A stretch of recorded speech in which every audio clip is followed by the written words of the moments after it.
Hello everyone, and welcome back to a new video in programming the finite element method using MATLAB. In this video we are going to continue our efforts in post-processing, and we may be starting with the calculation and preparation of the internal forces and displacements, which means basically the normal force diagram, shear force diagram, and even the rotations and displacements. So this is part of two video series, one of them about the theory of the finite element method and one of them about the programming of the finite element method. Both of the video series are linked on the top right. Furthermore, my dear channel members would have access to the entire source code. However, if you are not a channel member, then don't worry, because in the end, every single line of code will be written in front of you. You can write along and you'll have the exact same code as mine. So with that being said, and without further ado, sit back, relax, and enjoy the show.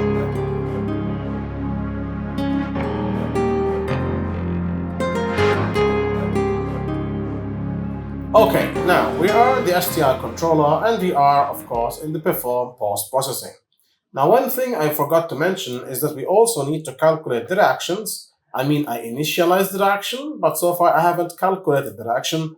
So here in the perform post-processing, I would basically add here something called object.calculate reactions. And of course, this needs to be defined in the end. Remember, this is my post-processing region, and I would basically go here and say function, calculate reactions, passing in the object, and end. Of course, this will be needed and done later. Now we are here in the calculate internal forces and displacements. Disclaimer, I haven't yet debugged my code. The only debugging I do at the moment is to run the code and see if it even works or not. But if it works as intended, that's something that the benchmarking will come into play.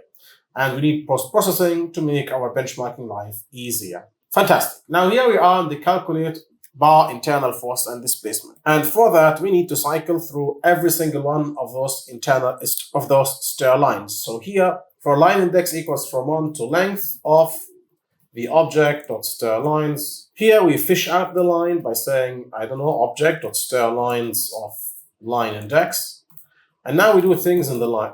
Now we do two things in the line. We first of all say line.generate something called line key points. I will explain what those mean in a moment.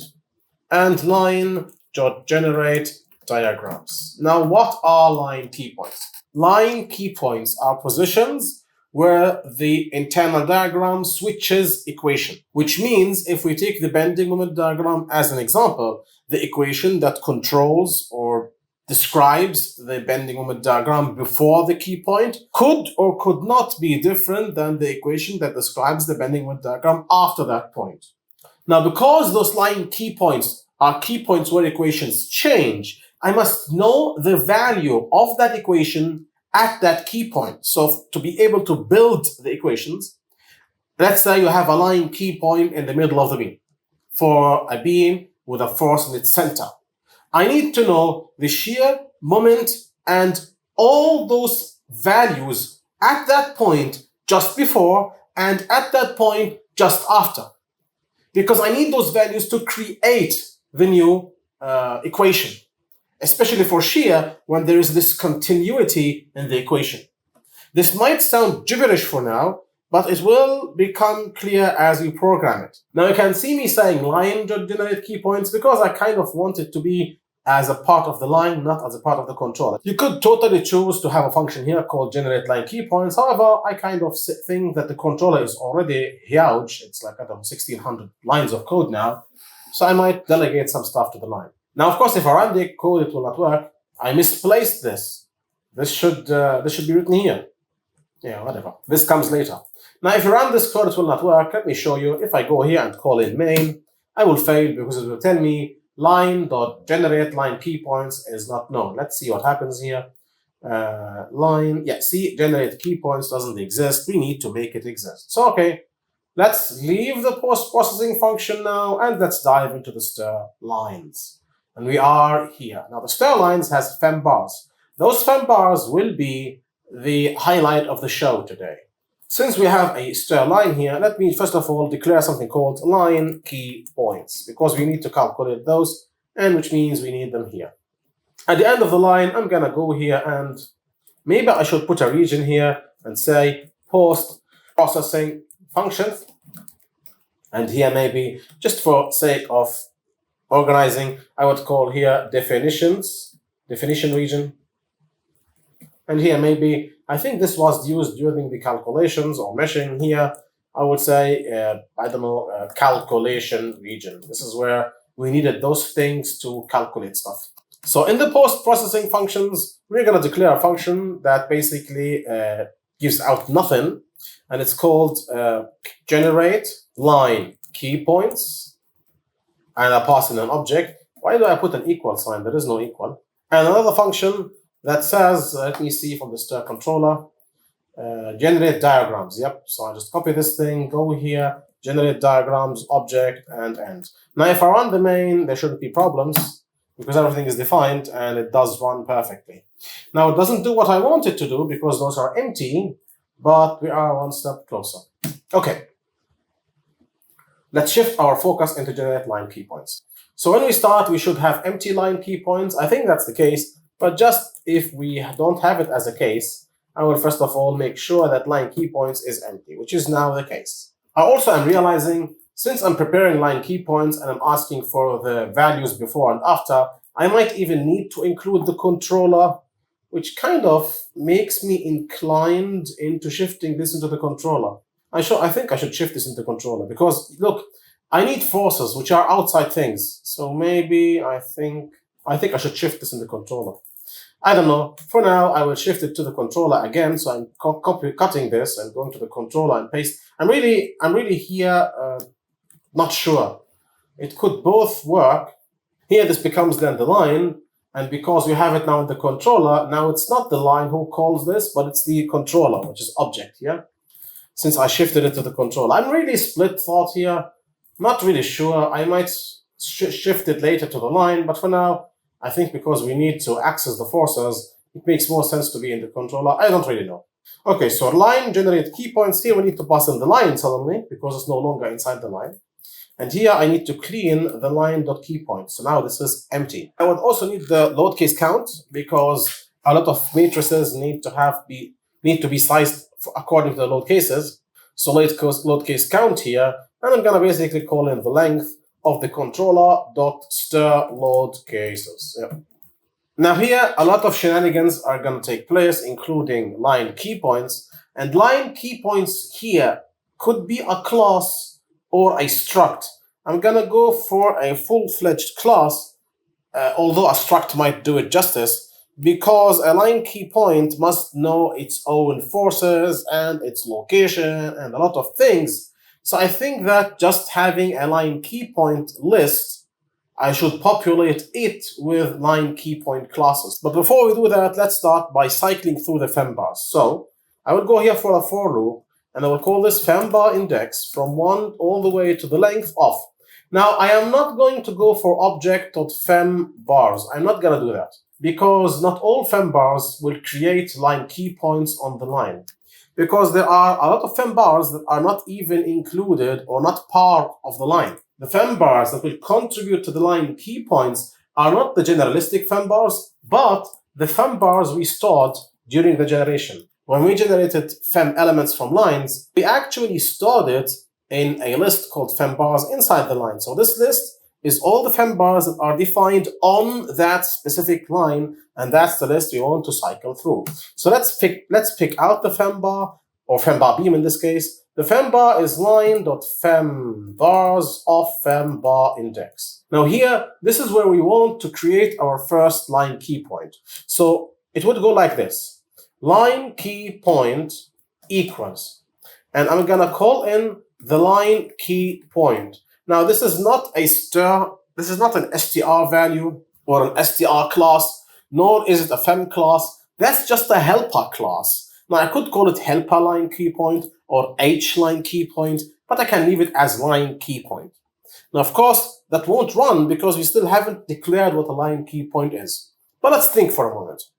I want the line key point to always know where it is and how many load cases it has, because the positioning is important, as line key points position controls where the different equations for the bending moment and the shear force start and end, but I also wanted to know the number of load cases so that it can define and initialize its values correctly. Because sometimes we have rows that represent different load cases, meaning that I should pass in here the location. Let me call it here cumulative, which means basically the location from the start of the line, and here the load case count. Now, what do I mean by cumulative distance?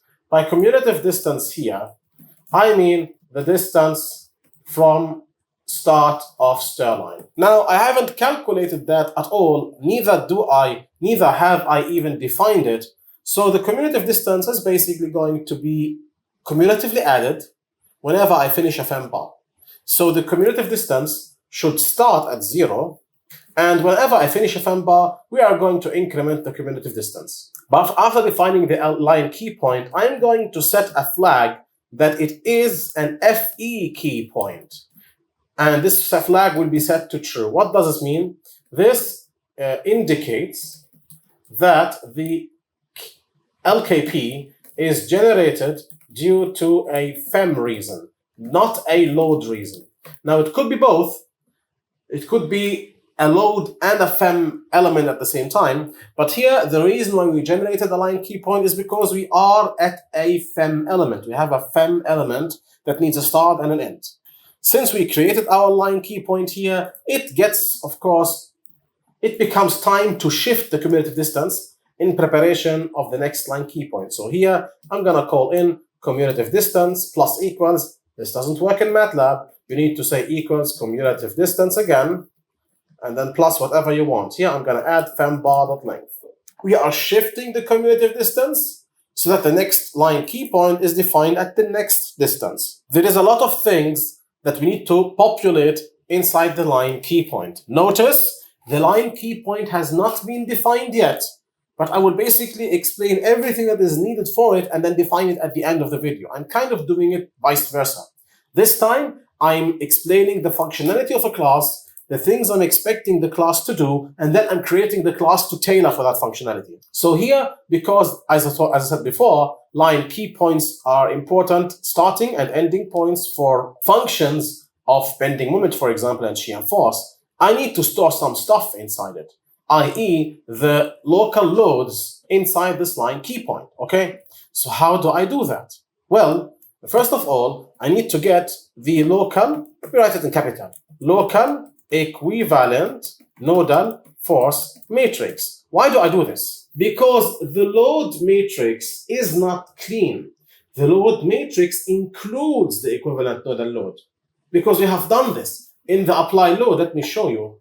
In the apply load here, at the very end, we say global load matrix equals global load matrix plus equivalent nodal loads. And we haven't filtered this out. As a matter of fact, this entire thing now, let's call local force matrix. And now go in and say fembar.local force matrix. Now this force matrix may include the equivalent nodal loads. So we need to filter it out. Because we added it here, we have just added it. In the apply loads here, we have added the equivalent nodal loads, and we have never removed it before. So now it's time to deal with it. And I will deal with it in a moment. So this is called local force matrix. I take out the local force matrix of fembar, and also I will take out the local equivalent nodal force matrix, because I'm gonna go now and say fembar dot local. I hope I've done this. Come on. Did I do this? Oh, please. Otherwise, it will be much headache. Let me check. Fembar. Let's go fembar beam. Let's hope I have done it. Local equivalent nodal load. Okay, it's here. Did I assign it? Let's go to the controller and the apply load. I hope I have assigned it. Let's see for load cases. Let's just see here, for example, linear distributed. I just want to see if I added it to the local stuff. So let me just open it. And I have. I think I did. Okay, whew. I might not have done it cleanly, but at least the bullet dodged for now. So we have those two dudes, right? Now, we need to cycle through all load cases and input the starting values into the line key point, because I need the starting local forces in order to generate and construct the shear force diagrams and bending moment diagrams and all those cool diagrams. So here I need a loop for I equals, no, I think I used I. You know what? Let's do something more specific. For load case index equals not 0. 1, 2, I keep doing my C# things. Load case count, okay? And now we are going to start dealing with the LKP here. So the line key point dot fx concentrated, because the line key point will know the amount of concentrated internal force and also the amount of distributed force for bending moment diagram and shear force diagram calculations. Fx load concentrated at load case index, and you can see that this is a vector, which means I must declare it, which means here there is some declarations that will be done. Okay, let's focus. Local force matrix at the position degree of freedom 1 and the load case index. Then here I need to remove from it, because this includes the equivalent to the loads, I need to remove from it the local equivalent nodal force matrix of 1 and load case index. Okay, now I need to copy this multiple times because I'm sticking with 1 degree of freedom. I need to be very careful here. So this is Fy, Fz, Mx, My, and Mz. And the same thing applies here. So this becomes 2, 3, 4, 5, and 6 for different degrees of freedom. And this becomes 2, 3, 4, 5, and 6. And I think we're done. Now here in the end, we finished defining our line key point. So I think we're finished. So here I will go and say line key points is going to equal, I'll add it, line key points, and we add to it the new LKP.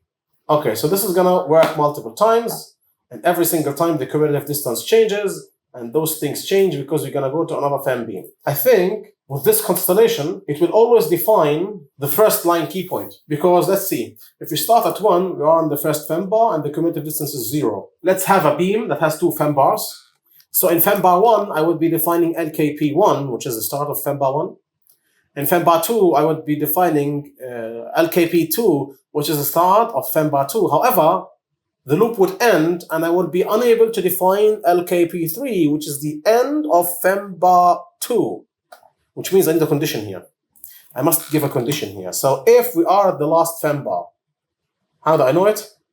If fem bar index equals length of line.fem bars. We are in the last one, right? Are we in the last one? Yeah. If we are there, then we must deal with it. Let me say here, we finished all fem bars, but we need to add the LKP of the end of that fem bar. That's what we're doing here. So I could copy paste the entire thing, or I could just do it myself.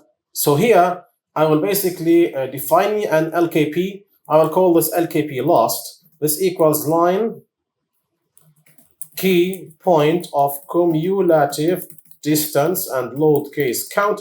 You might be wondering, wait a minute, you're using cumulative distance. Doesn't this mean that you will have the same LKP like this one? No, it doesn't mean that, because I defined the LKP first and then add the cumulative distance. So now we are at the end of the beam. So it's not the same LKP. Okay, now we do the same shenanigans. LKP lost is dot is FE key point. That's true, because it's the fem bar that defined it. And now we need, of course, to do the shenanigans with the entire copying here. Okay, I will copy, but I will be very, very careful now. So first of all, I am, Control I here. Now, first of all, I am dealing with LKP lost. And second of all, and that's the dangerous thing, LKP lost is in the local force matrix, degrees of freedom 7 to 12, not 1 to 6. So that's another mistake I could fall in. I hope I did not fall in for this. So this is 7, 8, because it's degree of freedom number 2, 10, 11, and 12, and the same thing goes here. So that's 7, 8, 9, 10, 11, and 12. I think that's that. Is it that? I think that's that. Now in the end, of course, I'm going to add this. So I'll copy this entire thing and paste it here. Control I just to make it look cool. And I'll add to it LKP last.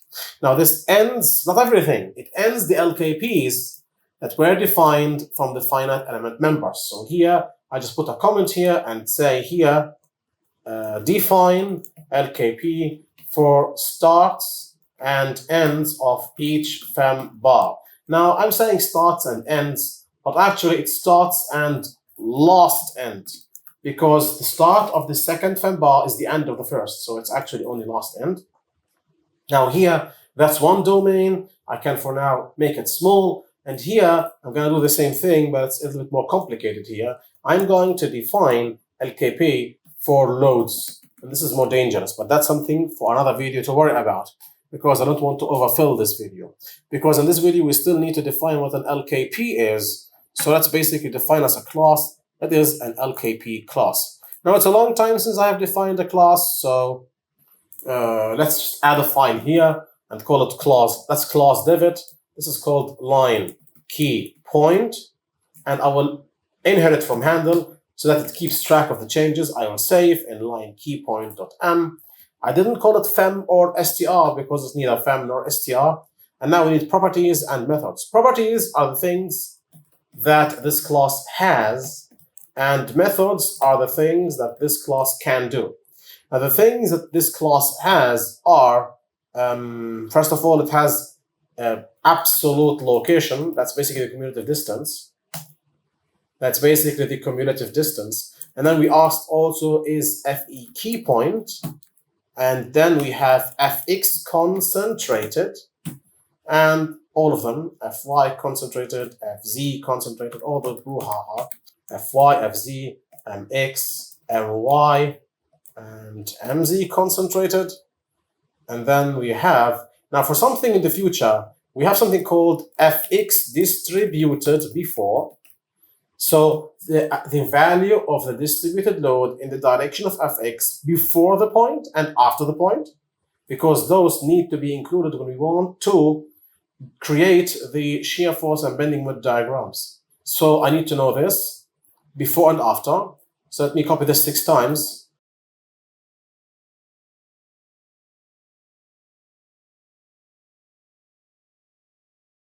Now about the methods, it should have a constructor, of course. So here, object equals line key point off. Now here, I think what I was doing in the controller is I was calling the commutative and giving in the load case count. So here in the line key point, I will accept the absolute location and the load case count. Okay, so now this is the constructor method. And inside the constructor, first of all, object.absolute location. This is absolute location. Let's initialize it. Object.isFE key point by default is false. Now let's create Fx concentrated. We're going to create this, and it's going to be a vector, maybe a column vector. Let's make it a column vector. So this equals zeros off. And load case count, let's make it a row vector for now. I can simply transpose it if I feel the need to be. I think I would be using it in some shenanigans, including calculations, but for now, let's keep it like this. It might come back to bite me. Look, it's either column vector or row vector. There is a 50% chance that I screw it up, and I will take the chances. So I'm going to make it a row vector, and yeah, it's basically a zeros of load case count. The same thing, I need to say object dot, and the same thing applies for all of them. So I think I'll just paste this thing a gajillion times and just change. So let's just paste this.